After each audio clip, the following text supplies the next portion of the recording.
internet bu Saloum-Actu TV ñu am mbégte bu baax a baax ñëw jàkkaarloog yéen ci seen émission 20 minutes de sécurité 20 minutes de sécurité bu ñu ko waxee ngeen xam ne ci wàllu kaaraange la ñuy wax tey nag ñuy daje kenn koo xam ne dootuñu wax sécurité ci diwaanu Sénégal te tudduñu ko muy protocole Coly Protocole moom la ñu war a seqal tey waxtaan laaj ak tontu boo xam ne dañuy waxtaan ci li nga xam ne mooy wàllum sécurité kaaraange waaye di leen fàttali rek ne émission boobu wéetuñ ci benn yoon parce que ñu ngi ci ànd ak ki nga xam ne mooy sunu sponsor leader muy ISO sécurité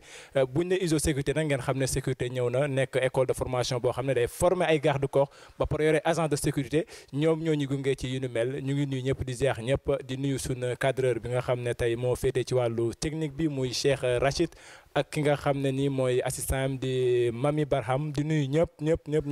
duñ def dara lu mooy jox ki nga xam ne nii mooy le chef ñu ngi lay jox kàddu gi di nga nuyoog askanu Sénégal ak àdduna. Asalaamaaleykum maa ngi leen di siyaar yéen waa Saloum-Actu.com di am mbégte ak contentement si déplacement bi ngeen def ak considération bi ngeen def ba mu jaral leen tey ngeen ñëw ngir ñu am yenn si ay pàcc yu ñu war a faram-fàcce jëmale ko si sécurité en grosso modo donc loolu day nekk mbégte si man day nekk contentement si man ba tax na dama leen di dalal jàmm di am yaakaar ni affaire bi dina xumb dina neex. macha allah ak Coly Protocole moom dafay neex sa ndax parce que nit ki boo ko fekkee ci li nga xam ne ca la mënee mooy métier am yaakaar naa ne loolu neex rek la war a doon Coly Protocole mooy kan. waaw asalaamaaleykum encore ma nuyuwaat ñëpp di sant ñëpp di gërëm ñëpp Coly le protocole day jeune nekk jeune bu ambitieux ci côté sécurité ndax dañu naan nit ki buy tagg boppam du juum waaye dama naan tagguma sama bopp ndax nit ñi ñoo ma ko tuddee ki ma tuddee sax Coly le protocole bëggul sax ma tudd turam muy Cheikh Abdou Doucouré ñu gën ko xamee ci Chingom comédien moom ak Abba ñoom général ñoom ñooñu ñoo ma tuddee Coly le protocole artistes yu bëri nag xamee ma ci tur boobu donc Coly le protocole dama naan serviteur la ci sécurité ndax li tax ma ne serviteur la ndax dama naan man lépp lu ma am ba ci kudd bi gën a ndaw sécurité moomu ko mel waaye nag dafa am fu Coly bàyyeekoo sànq da nga ko tudd muy ISO dama tiit sax ñu ko tuddee ndax ISO moo ma formé ànd seeg Dame Tambidou mi nga xamante ne mooy PDG wu ISO def si man nag garde corps buy incarner professionnalisme def si man garde corps bu am fulla si li muy def si man garde corps bu xam moom mooy kan waaye loolu yëpp it moom wéetu ci ndax daf ci ànd ak le commandant Papa Ndiaye mooy nuyu de passage ànd seek net kooku man maa ko tuddee le BU pourquoi le BU car c'est une bibliothèque universitaire de la protection des hautes personnalités kooku mooy net ma ànd seek ñoom Najib El Wali Diouf ñoom itamit ñu formé ma def ma garde corps ba tey ñëpp seen ma ci kaw waaye tamit luñ ma seen ci kaw mën naa wàccee sama bopp ba tollook ñëpp loolu nag bu amee damay nuyu ñëpp kuréelu garde corps yëpp ndax fi ma jaar bëri na waaye ISO da cee raw ndax su ma fi nekkoon tey di ko cité fi ma jaar yëpp ak li andi Coly le protocole duñ fi jóge waaye dafa fekk ni nag da ngeen woo naar si nguuxum soow dëgg la moo tax Coly il est le serviteur de la sécurité plus particulièrement la protection rapprochée en même temps aussi ñii dañ ma naan le missionnaire de la sécurité kooku dama siy broxlu di nuyu Seexuna Cuun ndax moom moo ma tuddee le missionnaire de la sécurité sécurité tey ñoom ñëpp ba ci Dinkampro mi nga xamante ne moo may équipé lii moom it daf ma tuddee le missionnaire de la sécurité donc kooku mooy Coly le protocole toute garde corps et protocole retenez ça tout garde-corps est protocole. Donc garde-corps bu mu neex mun nga ci teg protocole mais day fekk na nga xam rôle bi xam acte bi. bëgguma buruxlu ci question yi mais dama lay bàyyi rek ñu. macha allah comme ni ñu ko déggee noonu kuli le protocole mu daal di def ay leeral yoo xam ne nii yaakaar naa présentation yam rek wax na lépp ëmb na lépp sécurité la waaye nga ñëw ci benn point boo xam ne mooy point de sécurité boo xam ne léegi dafa lëmbe àdduna. muy garde rapproché. garde rapproché bëri na léegi da ngay jékki-jékki rek gis benn waaye jógee ko fële entraîné ba toll nu ko neex rek sol yéreem noir tout noir ne la garde rapproché la. lan mooy les premières règles du garde corps. waaw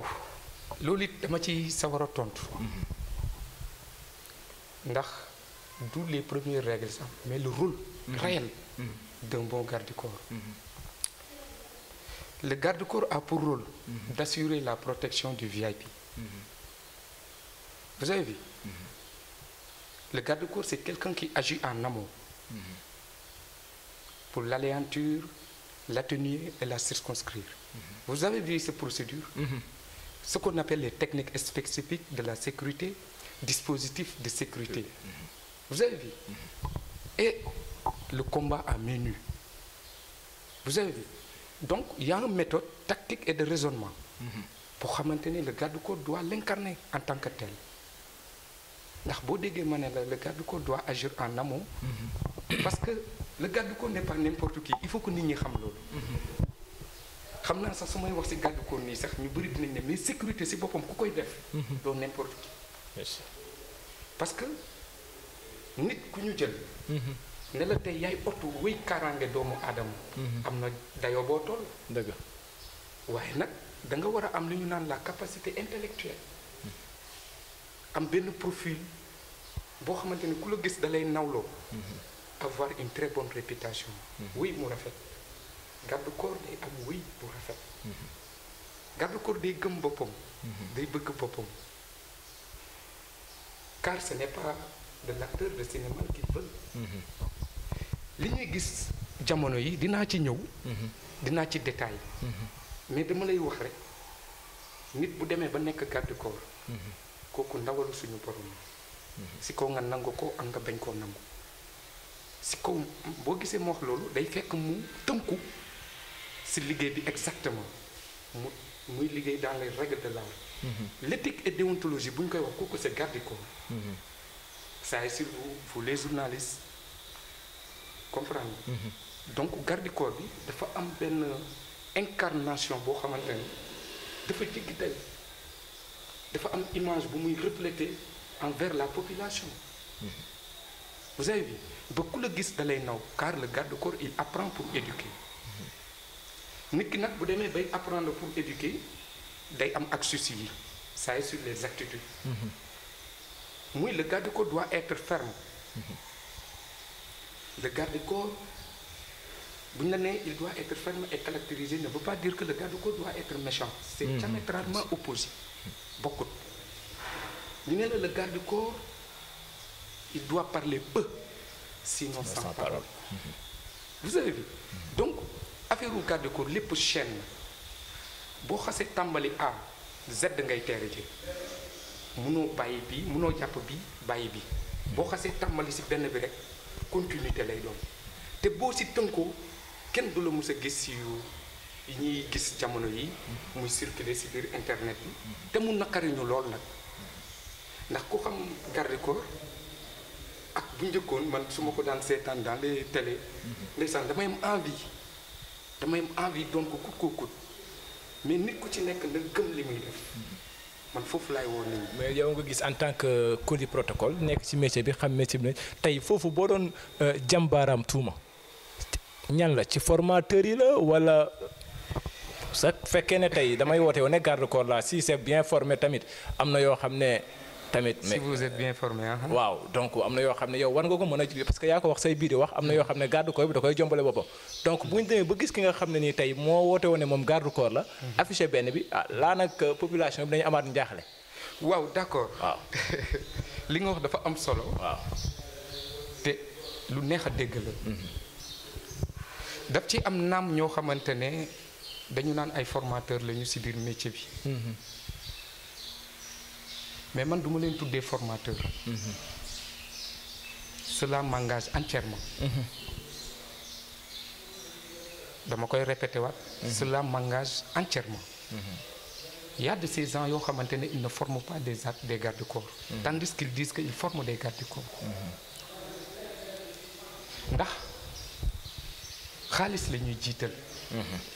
dañu xool qualité yi ñu war a former. te bu dee da nga jiital xaalis te xooloo qualité bi ngay former su boobaa da ngay nekk arnaqueur. te foofu dama naan maître yi nañu organiser wu balaa état di leen di organiser. rax si dolli ñooñu duma leen tuddee garde du corps. duma leen tuddee nervi. mais dama leen di tuddee lu ñu naan grande banditisme. parce que je ne peux pas concevoir ñu ne yow da nga nekk ci woy kujje kii nekk ci woy état. mais ku ne xam na ni état mbooloo lay wër. ku ne xam na ni opposant mbooloo lay wër.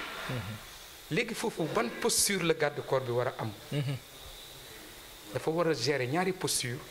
muy intérêt général. muy benn aussi tamit mu dawal lu ñu naan l'équité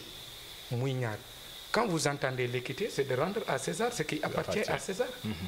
donc état bi nga xamante ne mbooloo moo ko tax a jóg. te mbooloo bi ñoo ko fi teg. yow tey boo nekkee en tant que garde corps nga ne ah man wuy far naa ci état rek. te dañoo moo xam dañoo tooñ moo tax ni. garde corps bi dafa war a nekk quelqu'un koo xamante ne day apolitique du far fenn. du bokk fenn. même ce leader. da nga koy xamal loolu. da nga koy xamal ni man duma ko ñuy conditionné. c'est moi qui conditionne.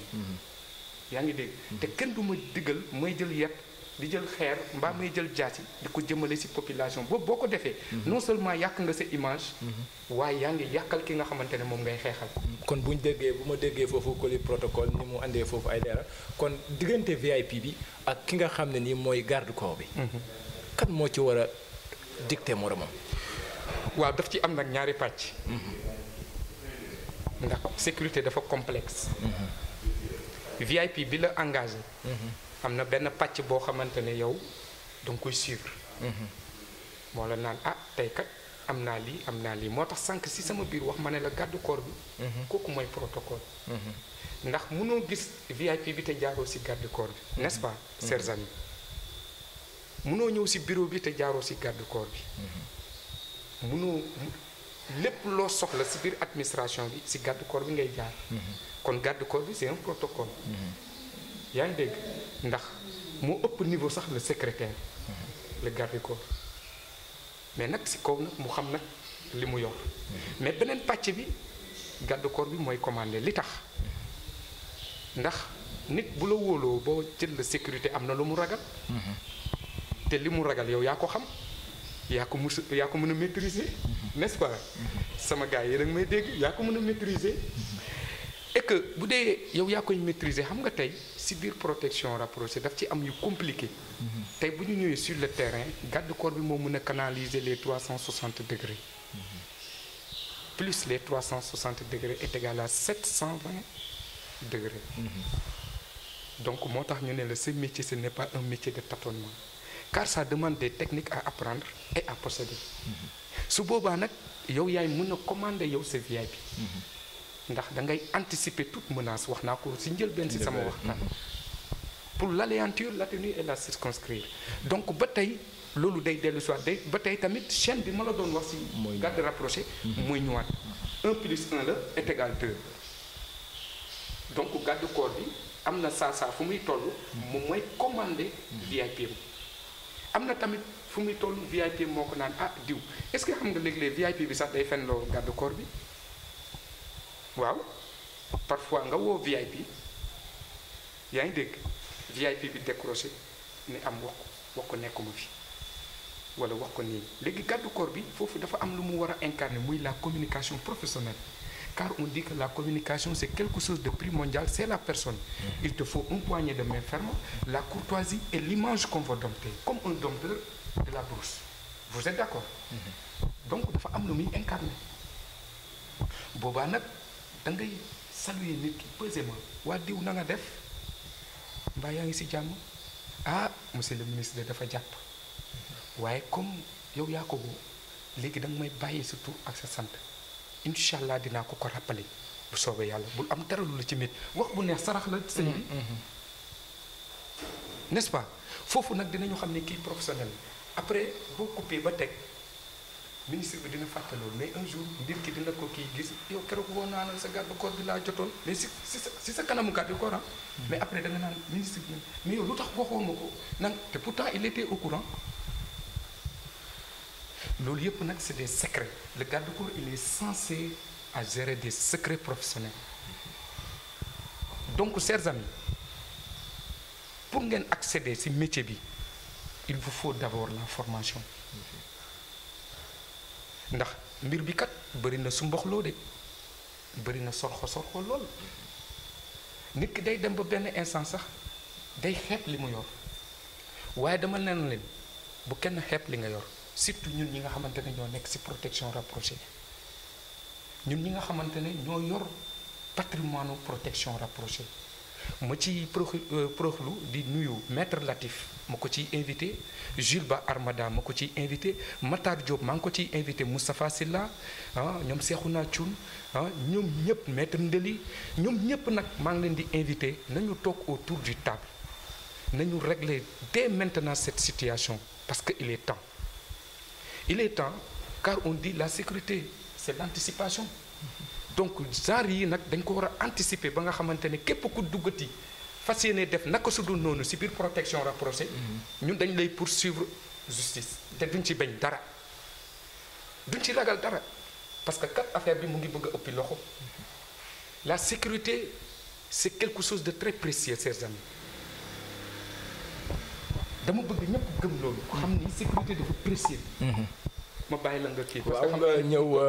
comme ni nga ko waxee noonu rek sécurité dafa précieux te nekk nga dugg ci benn moo sànq nga wax sécurité wax justice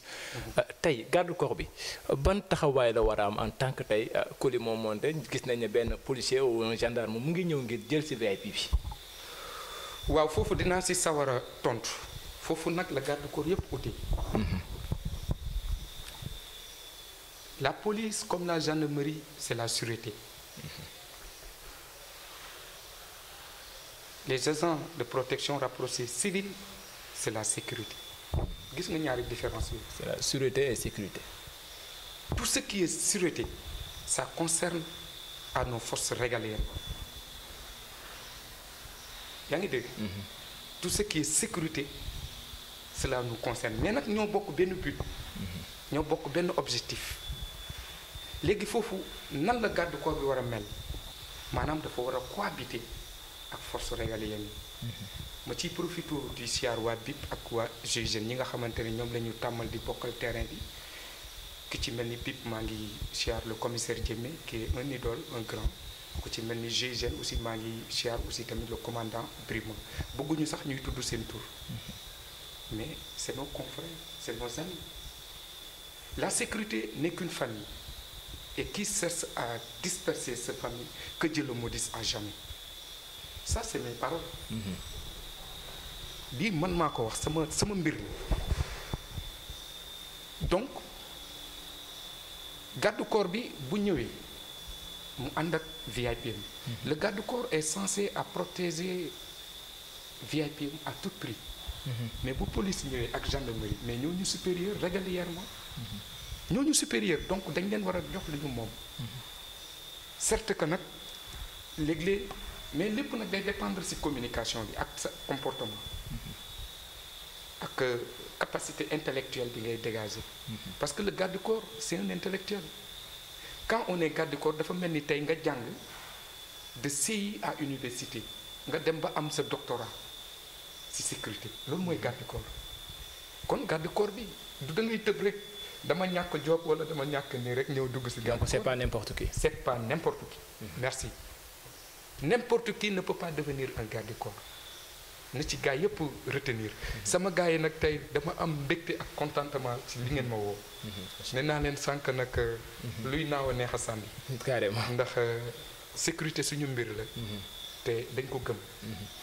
tey seen garde du corps yi yaakaar naa bu ngeen nekkee ci réew di doxal métier bu ni mel muy wàllum garde du corps war ngeen am benn kuréel boo xam ne nii ci lay garde du corps yi di tënku nga xam ne yenn jéey yi nga xam ne dina am su amee parfois dina war a mën a gis ne association des gardes du corps du Sénégal wala kuréel bi nga xam ne moo ëmb garde du corps yi nga xam ne ñoo nekk Sénégal ñoo taxaw andi leeral ci li ni mel nii. yow ku garaaw waaw. yow ku garaaw nga yow dama lay apprécier sànq da nga ma laaj kan mooy Coly le protocole am na yenn yoo xam ne dama ko bëggoon sax. tëb mais lu mënut a ñàkk mënut a ñàkk. Coly bi mu duggee ci protection rapprochée ak gis nga olof da naan lëg loo ko bañ nangul ko gudd nopp ak gàtt jën te mën a daw. man dama créé woon li ñu naan union des gardes du corps du Sénégal vous savez lan mooy union mooy ñëpp. ñëpp ko yëg mooy lu ñëpp bokk. Coly mënul dem sans yow mënoo dem sans Coly loolu mooy union. yaa ngi gis mais bi ma ko organiser ndeysaan bon xam nga parfois degré de compréhension yi nag du méngoo. mais ba tey wàccuma yoon bi. waaye dégg nañ fi ordre des gardes du corps mooy nuyu Fallou Samb moom itam mu ngi si def jéego yu am solo la vérité notre credo aussi tamit maa ngi nuyu kii di Pape Mamour Fall di sama grand frère di sama xarit sniper sécurité sniper di sama nit sama xarit ñuy déggante téléphone saa su ne comprendre tey kuréelu garde du corps ñëpp ma xam ñëpp ma xam waaye comme dama la waxoon sànq rek man dama nekk ab taalibe nit mun na yóotu benn mbir te du ko njëriñoo yaa ngi dégg waaye boo amee as tuut si ngëm da ngay xam ne kat kii am na lu yàlla def si moom danga ko koy nangul ndax nangu li yàlla dogal si jaamu yàlla la bokk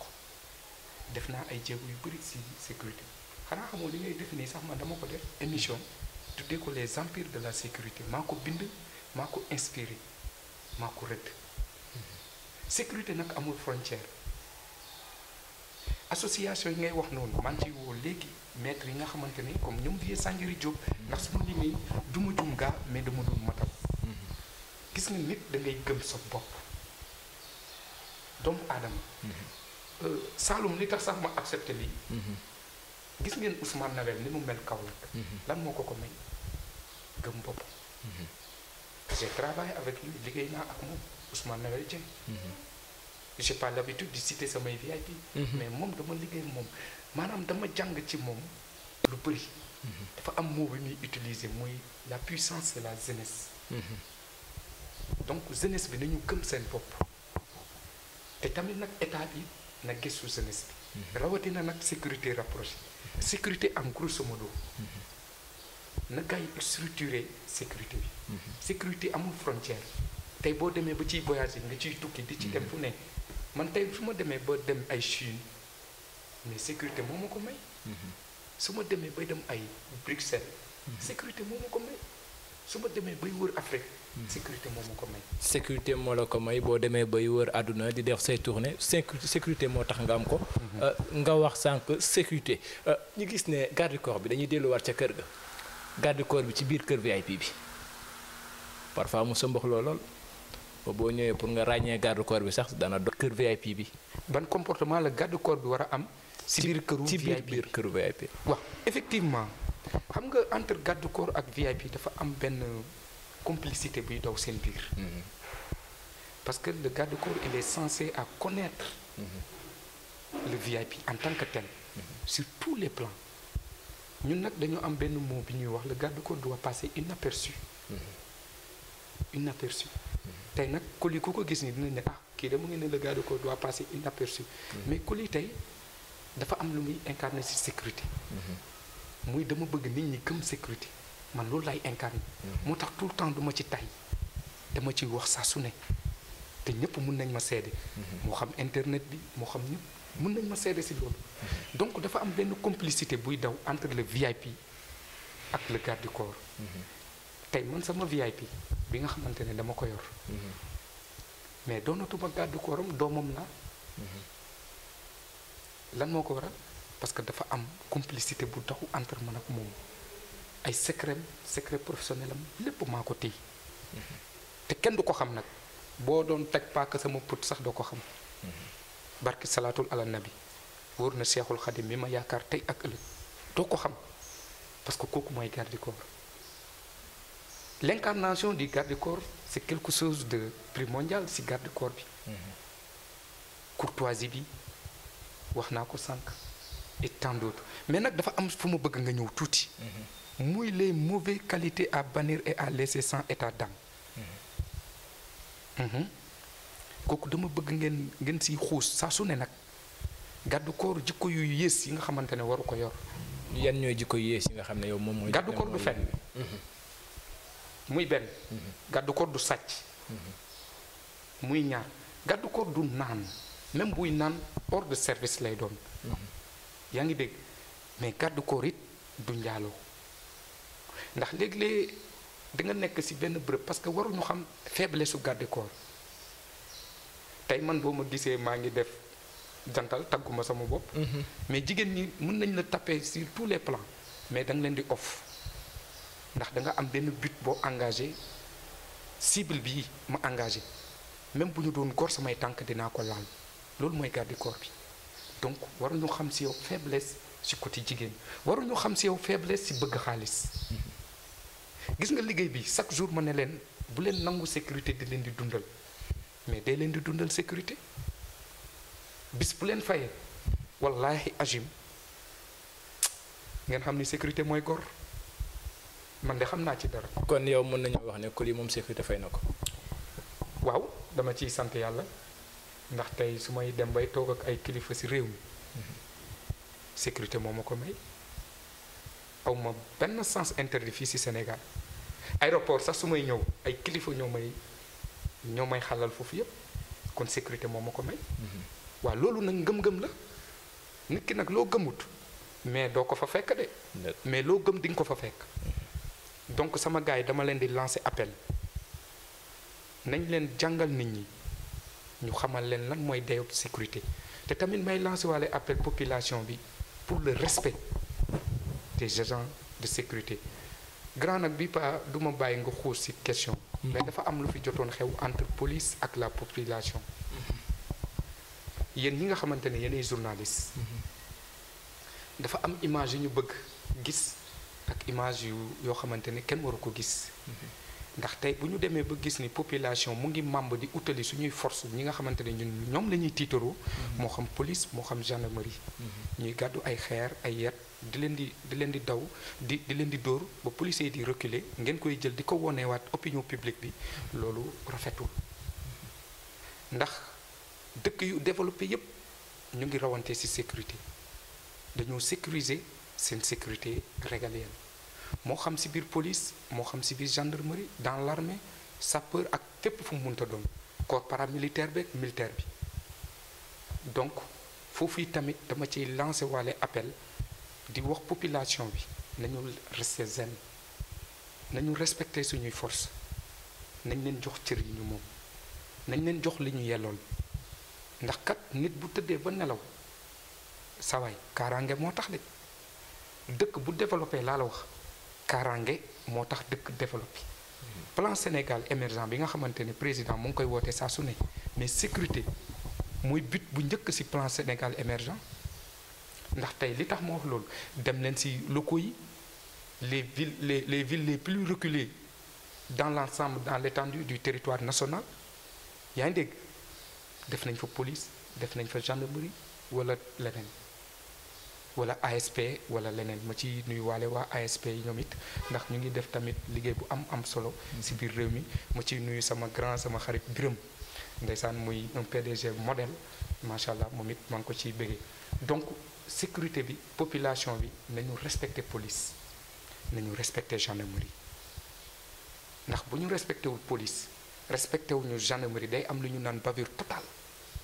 te baaxul ci dëkk ndax tey policier bi am nga ci mbokk gendarme bi am naa ci mbokk keneen ak keneen am na ci mbokk donc nañu delloo ci waat suñu xel yi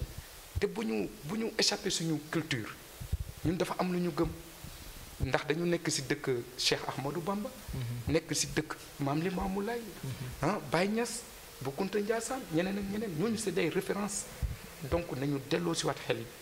su ko defee ñuy respecter suñuy forces régaliennes loolu moom dama ne woon foofu mu prouve lu ci rek. macha allah waaw comme ni ñu ko déggee di leen fàttali rek yéen a ngi ci Saloum-Actu TV en direct fii ñi amaloon émission 20 minutes de sécurité tey ñi ci doon feggoo ki nga xam ne nii mooy chef bi Coly protocole dégg nañ nag kàddu yi nga xam ne jot na ko fee leeral ci wàllu sécurité ci wàllu garde corps yi nga xam ne war nañ koo dindi war nañ koo changer ak comportement bi nga xam ne moom la garde corps bi war a am di leen fàttali rek ne ñu ngi ci àndoon ak sunu sponsor bi nga xam ne nii mooy sponsor leader di ISO sécurité waaw dégg nga nee na ISO sécurité moo ko formé donc loolu aussi beneen fierté la donc nga ñëw di def émission ki la sponsorisé moo formé ki nga xam ne moom nga sexal xëy na ba ñuy ñëw sax mënoon nañu wax ne xamuñu woon la ca fond ba ca biir a biir moom moo leeral yu ni mel chers internautes Saloum-Actu TV ñu ngi leen di wax ne ñu jox Coly tey Coly bu amoon loo xam ni moom ngay wax ñi lay seetaan à travers Saloum-Actu TV ci wàllu garde corps li nga xam ne moom ngay wax message boo xam ne garde corps yi nañ ko ba concentré wu ci ne lan lay doon. waaw li ma leen di wax mooy garde corps ak moromam garde corps waruñu jàmbaarloo. garde corps ak moromam garde corps waruñu di xeex dañu war a sekk jàmm di demalante ku ci am ngénte nga demal sa morom ku ci sa moromu garde corps soxnaam feebar loo ko mën a apporter ci soutien def ko te tamit dañuy dimbali jeunes yi nga xamante ne ñoo nekk ci ginnaaw ñu utal leen ay poste ñu am fu ñu liggéey former nit di encaisser xaalisam neex na trop waaye tamit bi ci gën mooy boo ko formé ba pare jox ko diplôme am jox ko carte professionnelle am waaye nga jox ko fu muy suturloo loolu ci ëpp solo gis nga coow li bu bëree war nañu taxaw seetlu ne lan moo tax coow li bëri xam nga lu waral loolu taux de chômage bi moo ëpp doole moo tax nag après question de gagne-pain lañ koy def comprendre damay ñëw dugg comprendre nga su ma duggee lu ma ci am yóbbu kër ga léegi yow bu dee yow xaalis rek moo la ci dugal su boobaa mais bu fa xaalis bi nekkul rek da nga koy saboote kon na garde corps yi delloo si seen xel yi man Coly le protocole seen rakk seen jàmm seen xarit seen lépp maa leen di woo pour ñu serrer suñuy loxo maa leen di woo pour ñu yëkkati suñu flambeau maa leen di woo pour nit ñi respecter protection rapprochée maa leen di woo gis nga leen nervi la ñi gars yi di wax mais ak rafetoon tey garde corps professionnel yi xëcc leen seen wet yóbbu leen ci école yi gën a jege ñu former leen def ci ñoom sécurité tey ku mel ni ISO boo fa jaaree man fa laa jaar tey li may wax nii yëpp di ko wax comme ndox fa la génnee de macha allah donc Dame Tambidou it gis naa mu def loolu di former ay jeunes bu leen joxee diplôme ba pare jox leen ñu liggéey gis naa ko Moustapha Sylla it gis naa muy def loolu Cheikhouna Thioune gis naa muy def loolu léegi ñeneen ak maître Latif aussi tamit mu ngi koy def mais tamit nag garde corps dafa war a nekk koo xamante ne day am ngor parce que léeg-léeg nag nga utal garde corps bi liggéey fa lay jaar fàtte la newuñu sax ngay joxe newuñu dara mais ngay nemmeeku ki nga xamante ne it am na jéego bi mu def ngir nga am foo suturloo yi tamit dafa am solo cee bokk da cee bokk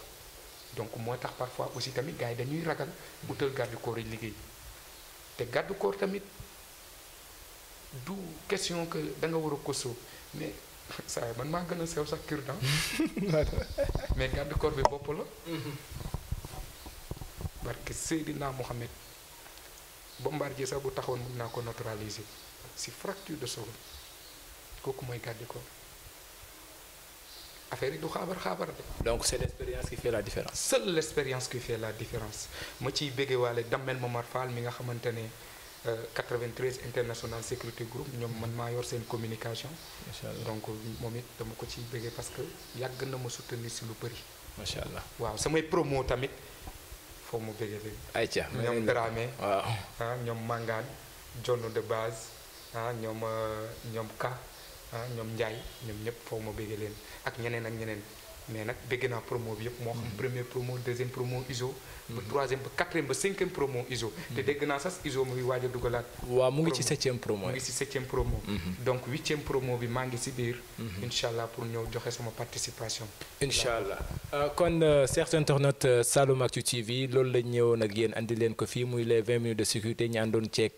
Coly le protocole yaakaar naa dégg ngeen te li ngeen fi dégg leer na nañ di wax ne ñu ngi àndoon ak émission bi suma gaayu xarale yi nga xam ne ñoo féete woon ci wàllu xarale gi muy Cheikh Rachid moom moo féete woon wàllu caméra gi ci côté am assistante am ñu gis fa Mami Barham moom tamit muy wéyal liggéey bu am solo waaye tamit wéetuñ ci benn yoon parce que ñu ngi ci ànd ak sunu chef boobu nga xam ne mooy GC Diouf nga xam ne moo ñu accompagner tamit initié ñu ci lu bëri waaye tamit di nuyu sunu commandant Papa Ndiaye di ko jox wàccuwaayam ndax moom it bàyyiwuñu ci di nuyu mbooleem ñi nga xam ne ñoo nekk ci ISO muy sunu sponsor yooyu di nuyu chef Mbodj ak mbooleem kuréel bi nga xam ne ñoom lañ nekkal ak bépp koo xam ne rek jaar nga ISO wala ngay yëngu ci wàllu garde corps fépp foo mën di nekk rek ñu ngi lay jox sa wàccuwaay di jox Coly protocole mu daal di tàggatoog askanu Sénégal à travers Saloum-Actu TV. don bi ma maanaam ni ma yàlla boolee Sénégal ma nekk jeune dama ci fier trop te jeune bu ci ne nag mun na apporter dara Sénégal yaa ngi dégg jeune bu ci ne à travers li ngay yëngu mais nag lépp looy yëngu it na nga yëngu si dans les règles de l'art dafa am benn affaire point bu ma bëggoon tamit ñu ñëw si muy le droit légitime défense parce que garde corps yi dañ koy réere mbir yaa sur l'article 316 qui dit il n'y a ni crime ni délit lorsque l'homicide est commandé par la nécessité actuelle ou la nécessité de soi-même ou d'autrui donc loolu it na ci garde corps yi di bàyyi xel bu baax a baax nañuy gëstu droit yi di jege di dem di jëli ay cours droit pour ñu xam fu ñuy teg seen tànk donc maa ngi béggee képp kuy agent de sécurité ci biir réew mi ak bitim réew parce que bëri naa ay nit yu nekk bitim réew yoo xamante ne ci sécurité la ñuy yëngu ñoom moomoo si ñun ñëpp ma leen siy béggee ñoom Xaadim Saar ñun ñëpp comprendre ñoom Delta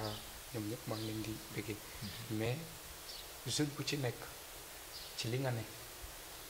te mu tegu ci yoon war nga ci jàpp fukki loxo ak juróom ndax gor su ne war ngaa moytu saa su ne ñu naan la yaatooñ gor su ne war na di moytu ñu di ko gindi saa su ne ndax sécurité képp ku koy def royukaay nga war a doon li tax ma wax loolu ndax bu ñu nee agent bi dafa war a dal ku ne xam na ni dal ci suñu borom la nekk bu ñu nee agent bi dafa war a maandu ki ne xam na ni maandu ci suñu borom la nekk mais suñu nee tamit agent bi aussi tamit dafa war a teey mais ku ne xam na ni teey yi suñu borom moo teey donc ba tey da nga jël cëru suñu borom di ko doxee ci kaw suuf kon n'importe qui ne peut pas devenir un agent de protection rapproché. Certes que l'émission tire à sa fin, c'était votre ami et frère Coly le protocole ma leen di bëggee di leen di sant di bëggee seen déplacement di am mbégte ak contentement ci déplacement bi ngeen def la tigresse le cadreur maa ngi koy bëggee jinne gi maa ngi lay bëggee bu baax a baax a baax a baax le caméraman yow it dama lay sant di la gërëm et puis c'est un garde-corps hein? Vous avez vu c'est la révolution mon ami pourquoi le blackout au sein de la sécurité pourquoi tout s'est éteint lu tax tey nag lépp dafa war a leer ci sécurité mais la révolution muy les jeunes ñoo ko war a leeral donc na jeunes yëpp takk seen ndigg fonk seen liggéey fonk sécurité da nga koy jox harmonie grand dégagement bi comportement bi attitude bi di xeeñ lu neex yaa ngi gis ba ku la gis naw la cité bii ñu nekk mais ministre yi sax dañuy romb di ma bëggee